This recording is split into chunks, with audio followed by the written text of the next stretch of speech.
Hello friends, இன்றைக்கி நம்மளோட வீடியோவில் என்ன பார்க்க போகிறோன்னா, அழகாக சிரிச்சுட்டு இருக்கார்ல முருகன். ஆமாங்க, வீடியோவில் என்ன பார்க்க போகிறோம் அப்படின்னா முருகனுடைய வரலாறுகளை தாங்க பார்க்க போகிறோம். வீடியோக்குள்ளே போகிறதுக்கு முன்னாடி நம்மளோட சேனலை சப்ஸ்கிரைப் பண்ணிக்கோங்க. இந்த வீடியோவில் நம்ம நிறைய தெரிஞ்சுக்க போகிறோங்க. அதாவது முருகன் அப்படின்னு சொல்லிட்டாலே பார்வதிக்கும் சிவபெருமானுடைய மகன், இளைய மகன் அப்படின்னு சொல்லிட்டு தான் சொல்கிறாங்க.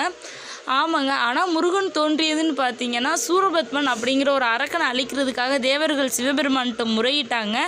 அந்த முறையிட்டப்போ வந்துட்டு சிவபெருமான் சரி அப்படின்னு சொல்லிட்டு, ஆனால் அவர்னால் அழிக்க முடியாது. அதனால வந்துட்டு அவரோட நெற்றிக்கண்ணில் இருந்து சில பொறிகளை உருவாக்கி 6 பொறிகளை உருவாக்கி அந்த 6 பொறிகளையும் ஒரு சிறுவனாக மாற்றினாருங்க. அந்த சிறுவன் தான் நம்ம முருகப்பெருமான். அதனால தான் முருகப்பெருமானுக்கு ஆறுமுகம் அப்படிங்கிற ஒரு பேரும் இருக்குதுங்க.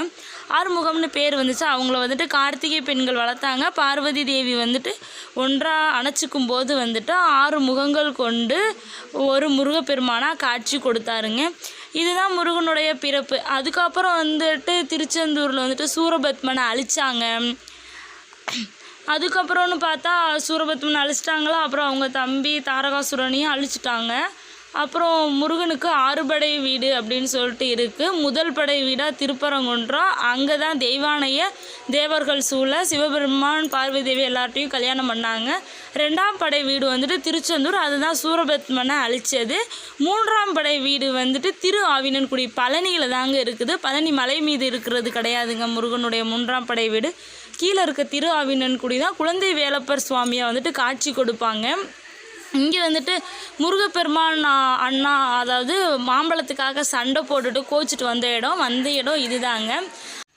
அடுத்தது 4ஆம் படை வீடு அப்படின்னு சொல்லிட்டு பார்க்க போனால் சுவாமி மலை தாங்க. இது கும்பகோணத்தில் இருக்குது. இங்கேன்னு சொல்லிட்டு பார்க்க போனால் அந்தளவுக்கு எதுவும் முருகப்பெருமான் நிகழ்த்தினதுன்னு சொல்ல முடியாது.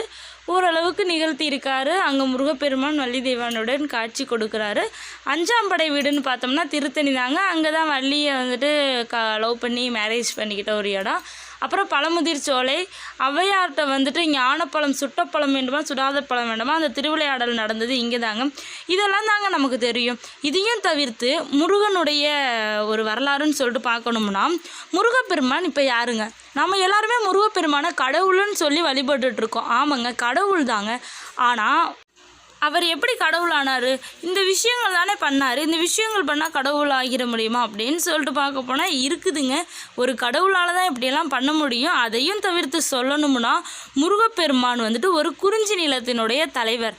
அது வந்துட்டு முக்காவாசி பேருக்கு தெரியும். குறிஞ்சி நிலத்தினுடைய தலைவர் தாங்க முருகப்பெருமான். ஸோ அப்படிங்கிறப்போ நம்மளுடைய வழக்கத்தின்படி நம்ம முன்னோர்களை தானங்க குலதெய்வம் அப்படின்னு சொல்லிட்டு கும்பிட்டுட்டு வரோம். உங்களோட குலதெய்வம்னு சொல்லி எடுத்துகிட்டிங்கன்னா அவங்க யாராக இருப்பாங்கன்னா நம்மளோட முன்னோர்களாக தான் இருப்பாங்க. ஸோ குறிஞ்சி நிலத்தில் வாழ்ந்துட்டு இருந்த மக்கள் எல்லோருக்குமே வந்துட்டு முருகப்பெருமான் ஒரு முன்னோர் அப்படிங்கிற ஒரு இதில் தான் காட்சி கொடுத்துருக்கிறாரு. அது மட்டும் இல்லாமல் விவசாயம், நெல் சாகுபடி, அப்புறம் இது எல்லாமே கற்றுக் கொடுத்தது, இது எல்லாமே தெரிய வச்சது முருகப்பெருமான் தான் அப்படின்னு சொல்லிட்டு சொல்கிறாங்க. விவசாயத்தை முதல்ல வந்துட்டு சொன்னவர் முருகப்பெருமான் குறிஞ்சி நில மக்களுக்கு சொல்லியிருக்கிறாரு. அந்த சொன்னதை வச்சு விவசாயம் பின்பற்றப்பட்டு விவசாயம் எல்லாமே வந்துட்டு செழிக்க ஆரம்பிச்சிச்சுங்க. அதனால தான் முருகப்பெருமான் குறிஞ்சி நிலத்தினுடைய தலைவர் அப்படின்னு சொல்கிறாங்க. அப்புறம் வந்துட்டு குறிஞ்சி நில மக்கள் எல்லோருமே தன்னோட முன்னோர்களை தானே கடவுளாக கும்பிடுவாங்க. அப்படி இருக்கிறதுனால முருகப்பெருமான் ஒரு முன்னோர். அதனால வந்துட்டு அவரை வந்துட்டு இப்போ கடவுளாக வழிபட்டுருக்காங்க. அந்த ஒரு சைடு இருந்தாலும் நம்ம எல்லாருக்கும் முன்னோர் தான் முருகப்பெருமான் அப்படின்னு சொல்லிட்டு சொல்கிறாங்க. முருகப்பெருமான் கடவுள் தான், ஆனால் முன்னோர்கள் அப்படின்னு சொல்கிறாங்க. This video sponsored by Buymote. The Buymote e-shopping application is one of the online shopping app. இந்த ஆப்போட லிங்க் வந்துட்டு உங்களுக்கு டிஸ்கிரிப்ஷனில் கொடுத்துருக்கேன். கண்டிப்பாக போய் செக் பண்ணி பாருங்கள். இங்கே நிறையா ப்ராடக்ட்ஸ் எல்லாம் அவைலபிளாக இருக்குது.